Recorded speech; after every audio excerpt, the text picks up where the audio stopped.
Election season never seems to go away. And even though 2018 is now past us, there are important races throughout the viewing area in 2019. A lot of these races are local, some statewide, but all of them have an impact on us and our communities. So what is up for election this year, and why should it matter to us? John Cole of PoliticsPA joins me again in studio as we break down these important races in 2019. All of that is coming up right here, right now. I'm Sam Chen, and this is Face the Issues.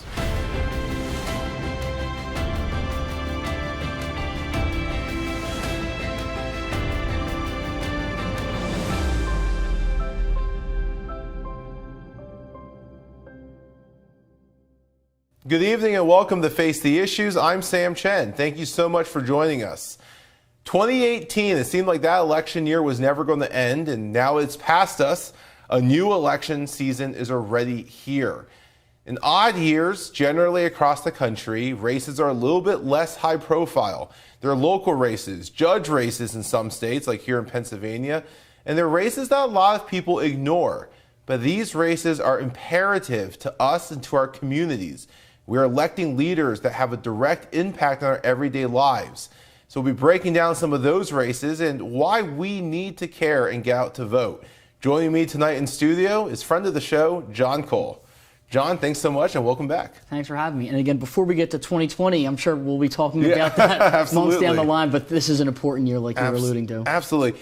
Talk a little bit, before we jump into the details, we always see a drop off in voting turnout on these odd year elections. In your mind, why are these races, some of them very, very local, why are these races so important?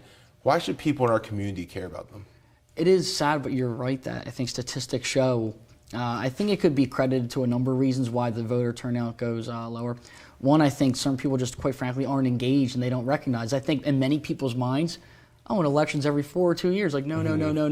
Every year there is something going on. They may not get the same media coverage. They may not get the same TV ads. So let's say you're just an average citizen who's not particularly fascinated with politics. You're not going to see the same amount of television ads when just a couple months prior, towards the end of 2018, it seemed like you couldn't get away from it. Depending where you live in the state, you were getting flooded with ads every other minute. And in elections this year, lower profile, races that you're not going to get the same media coverage. Usually it's more local coverage, not statewide media coverage for it. And again, I think in most people's minds they think, I just voted in election. I'm going to wait till 2020. Sure. But that is certainly not the case. There is important races. And to your point, these are less media coverage, but no less important. Correct. And why, if you were sitting down with a voter that said, hey, why should I keep voting during these odd year elections, what would you say to them? I think my pitch first would be, I think the elected officials who affect you the most are the ones who are most local. Sure. They're the ones who have the most access to. They're the ones that have less constituents. So in theory, their office should be able to, maintain. I know their offices are of course smaller, the smaller seats, but a state house seat that only has, let's say, I don't know, like 30-some thousand people. I'm just ballparking. It's obviously you live in a tighter knit community where you have access to that person. It's much tougher to get a hold of your U.S. senator, you imagine, as opposed to your state representative who very well may live in your neighborhood. Because a lot of these state seats are localized, and I think it's important to be engaged with them because they're the ones who directly affect what's going on in your neighborhood. So I think it's imperative really to vote. And that's even more true when we get down to township seats and things like that. These are your neighbors, like you said.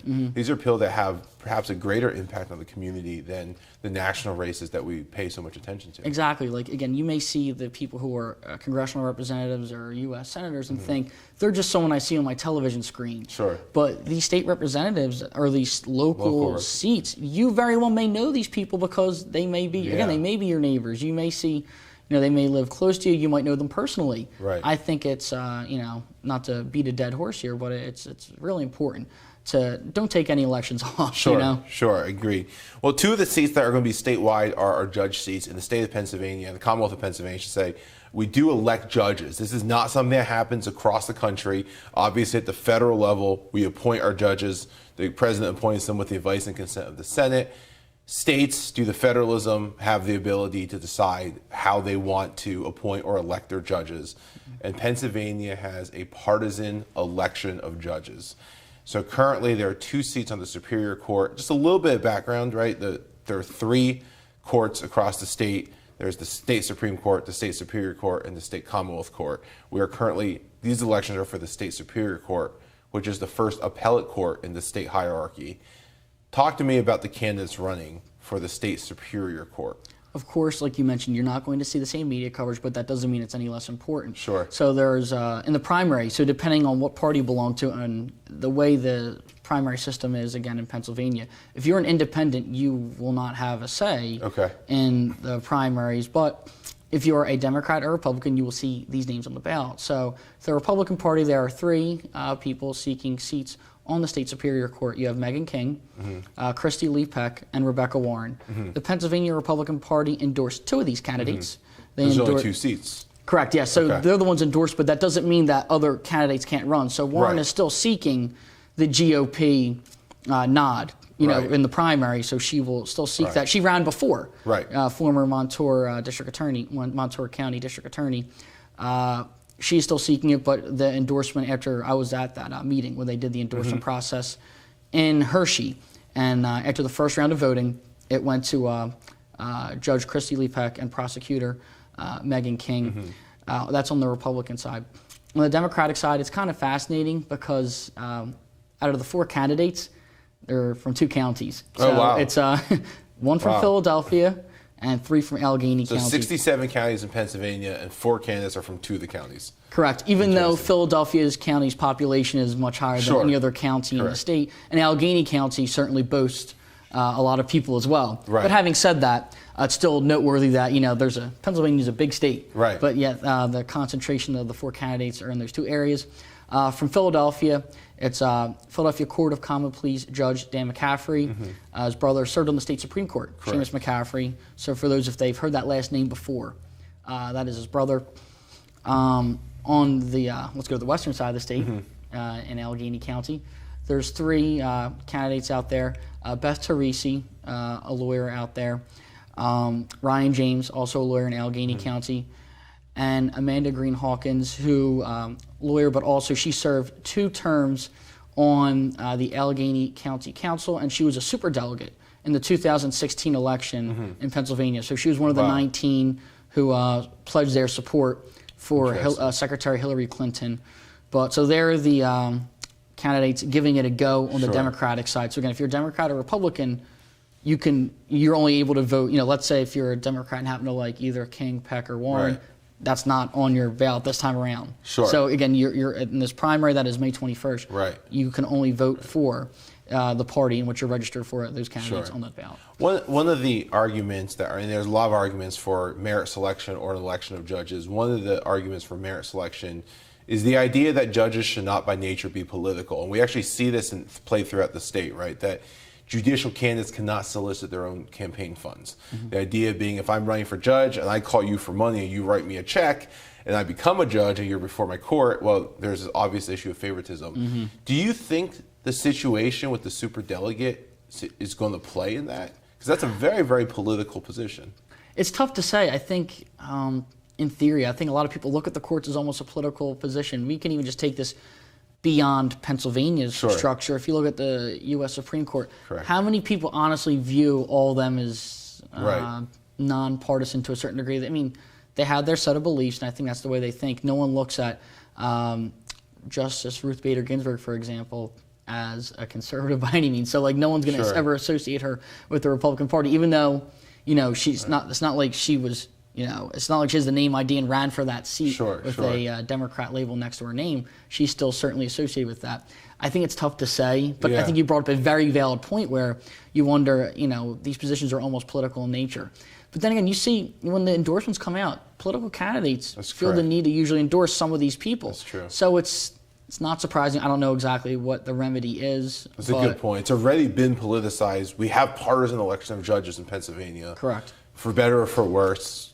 It's almost part of the game. Exactly, and I don't see that changing anytime soon. Now, again, something could happen in theory, but nothing that I've read, I don't see that as changing anytime in the near future. Sure. Why should voters in Pennsylvania or anywhere they elect judges care about a judicial election? I think they should care because the laws of the land are rather important, you know? Sure. We know the Republican Party in Pennsylvania is still probably hurting after the last go-round of judges, for the state Supreme Court. And the Democrats had a very successful election that year. And I think Republicans are still probably kicking themselves for not being successful there, because I think to them, they believe that the state congressional map was redrawn since.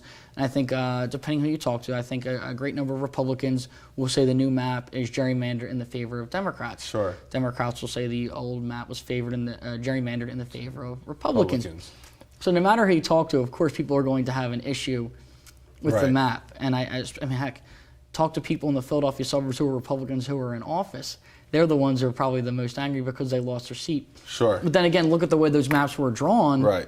I mean, it's a tough case to not say they weren't gerrymandered one way or another. So I'm sure that's why it's important, because it does affect the laws of the land, and again, it can affect congressional maps and things of that nature. Right. And there's a larger question too, as to whether the court should have the right to draw a map. Correct. Yeah, and that was also another debate as well. I don't know if we have enough time to delve into that, but you're right. Again, even though it's not a political position, politics is almost everywhere, and certainly there is going to be discussions and conversations that lead from the decisions the court, the highest court in the land, or the highest court in this case, the state. Right.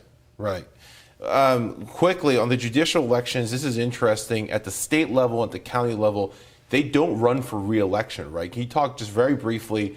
What is the term and how are they re-elected? So it's different where the state superior court, the term is 10 years long, as opposed to, again, like let's say you live in one of these counties over here, and let's say your top law enforcement individual would be a district attorney.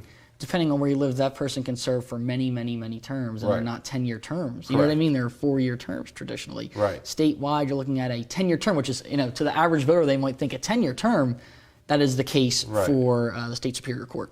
And they run for retention, right? They don't run for re-election. Okay. Don't go away. We'll be right back. Welcome back to Face the Issues.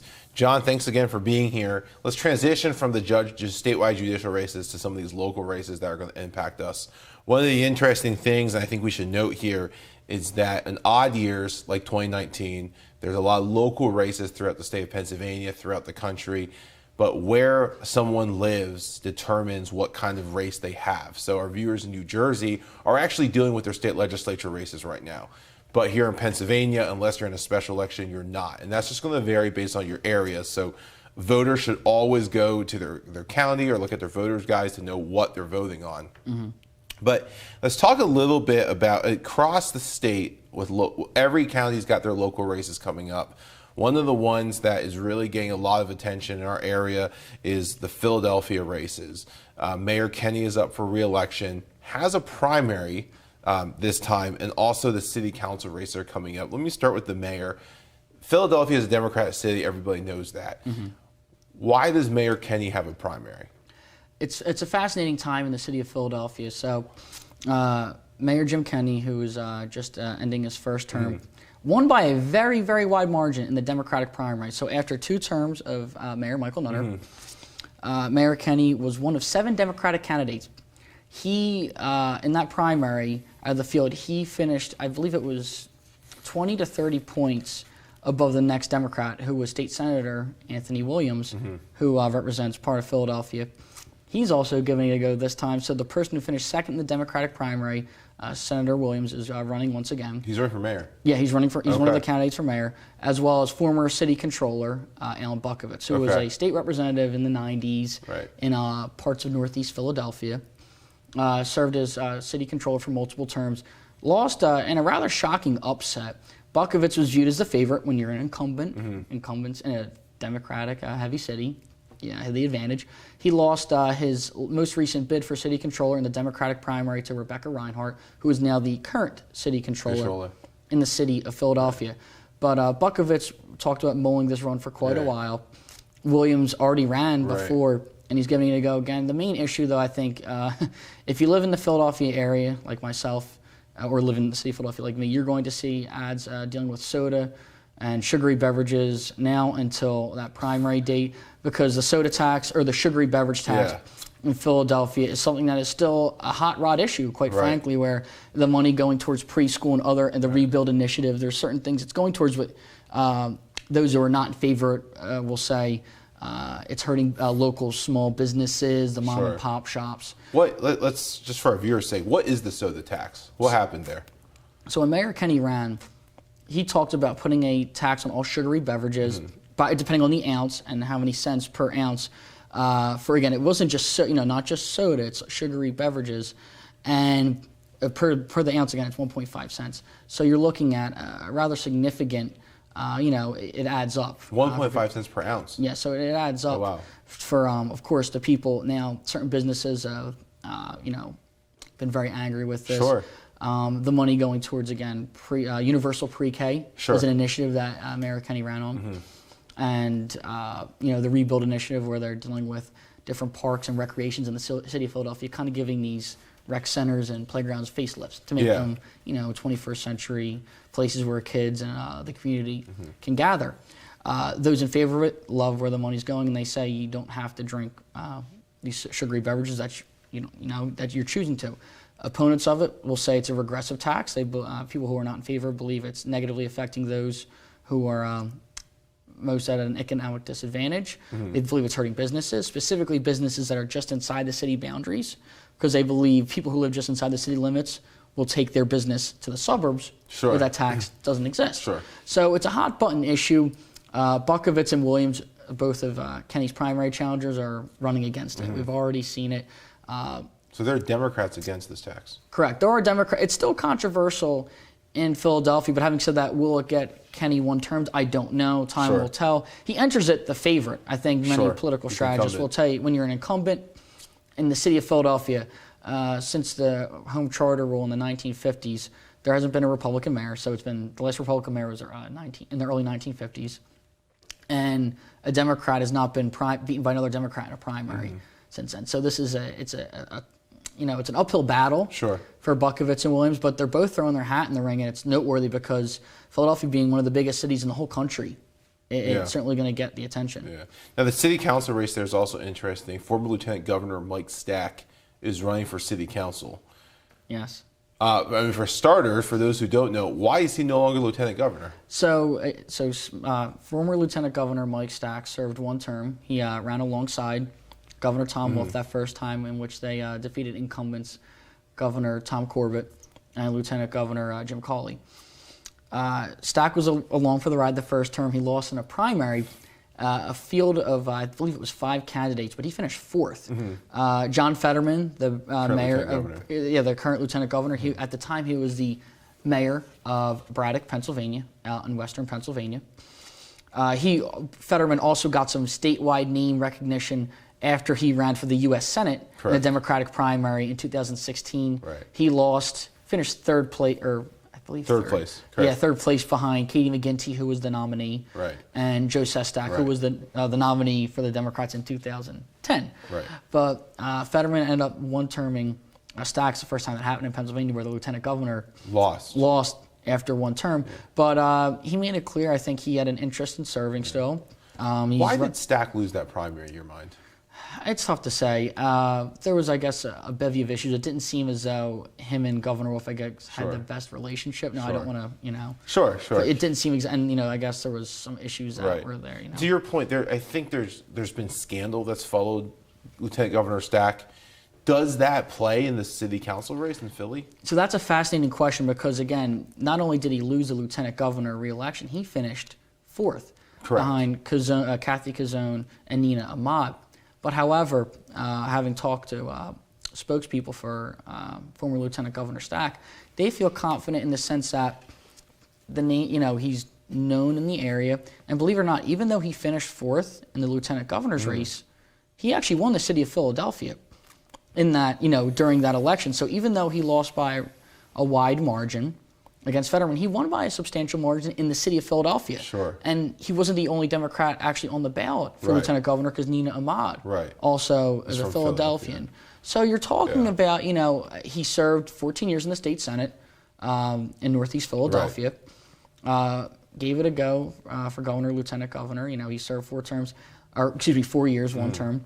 And I guess bringing it back to Philadelphia again, the Stack name is known. Sure. Both of his parents were involved with politics. His grandfather was a congressman during FDR's time, during the New Deal era. Yeah. So it's a family that's been involved with elected office for quite some time. And he's giving it a go again. And the fascinating thing is the amount of candidates seeking office. You have a total of 17 people on Philadelphia City Council, 10 at-large seats, and 10 districts and 7 at-large seats, And there are 2 at-large seats that are now open because they are retiring. And that certainly opens the eyes for Democrats. In a Democratic city, 2 seats open up. Sure. A flood of candidates come in. 30 plus. 30 plus Democrats are going to be on that ballot. For how many seats? Again, there's going to be there's 2 seats, 2 people that retired. And they were long-term. They were long-term people. They served there for quite some time, and that certainly opens the optimism for Democrats, thinking, man, this is an opportunity for me in a majority Democratic city. Right. Now, of course, the other incumbents are still running for re-election as well, so they're not shoo-ins by any means, but they have the name ID. They already have that in their favor. Right. But when 2 of them step away, it certainly enticed a lot of Democrats to seek that. And then there's still, there's even. I believe there's over 5 Republican challengers to the 2 that are, at large. Okay. Yeah, David and and the at-large seats there in Philadelphia, are they earmarked as Republican seats? Yeah. So they're again when at-large meaning it's citywide. There's Democrats and the 2 Republican seats. They have to be Republican. The 2 Republicans right now, Al Taubenberger and David O, have been in office. I think again, just if you look at. I guess just the way Philadelphia works. I think most places, incumbents traditionally have the advantage. Right. It's name ID, it's connections. And then in theory also a record to run on. Right. You could say I provided you these services, even though they're not specific to one district. They serve the whole city. So, but my question is: are those 2 seats? Do they have to be Republicans in those seats? Is there a requirement? That there's going to be there's a requirement of Republicans in Philadelphia that will be on there. And also, ironically, there's not for the council districts, though. There's only 1 Republican on city council that is within the district. That's just in the 10 district boundaries, and that is Brian O'Neill. But citywide, they require 2. You're going to have Republicans on there, and again, there's 2 right now. We'll see if they will emerge as well next time. Yeah, very good. All right, don't go away. We'll be right back. Welcome back to Face the Issues. John, thank you for your time today. I want to close out with this. We talked about a lot of different races the last 2 weeks, from special elections to the statewide judicial races to some of the things that are happening in Philly that are of pertinent importance to our Philly viewing area. But in every county across Pennsylvania, there are local races. To your point earlier in the show, you said these are as important, if not more important, than some of the national races that we talk about. To start, I'm just going to tick off some of the big important races that we're talking about at the county level. At the county level, there's judicial races in virtually every county, the Court of Common Pleas. In counties with a home rule charter, there are county executive races, or in Philadelphia, there's the mayoral race. There are commissioner races or county council races. Some counties have a treasurer that manages the money and the finances. Some have a controller that, in the same boat, that does a lot of auditing. Some counties have both. Most counties have a sheriff that oversees protecting the courthouse and other government buildings. Some counties have a clerk of courts that operates our court system. Other counties have a prothonotary, which is the same thing, apparently. It's a clerk of courts that Harry Truman referred to as, quote, the most impressive sounding political title in the United States. And then, of course, there are even further down, there are municipal races. There are township supervisors and commissioners. There are mayors of cities. And all various boards, school boards and things like this.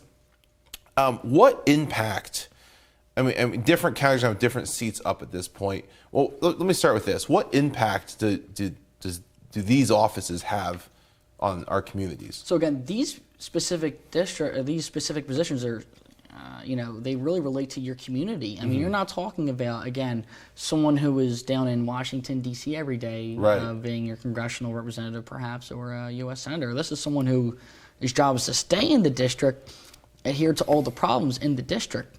So that's why it's vitally important to, get familiar with these races. And again, these are the type of races that there's not the same amount of money is invested in it, so you're not going to see most likely the same amount of television ads, media coverage perhaps. Sure. So again, if you're not an avid political fan, these elections can kind of sneak up on you, you know?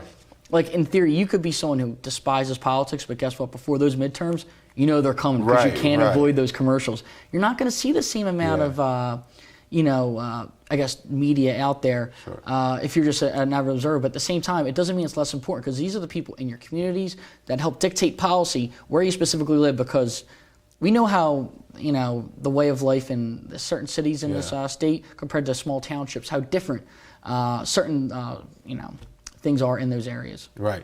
Quickly, in about 15 seconds, what can people do to find out about who's running? Well, I would recommend first reading your local papers. I know I'm biased as a journalist, but please look at all your local outlets. Go online, research to see what the county parties are putting on their social media to see if they can put what candidates are up there. Go to social media where a lot of them are going to also broadcast that.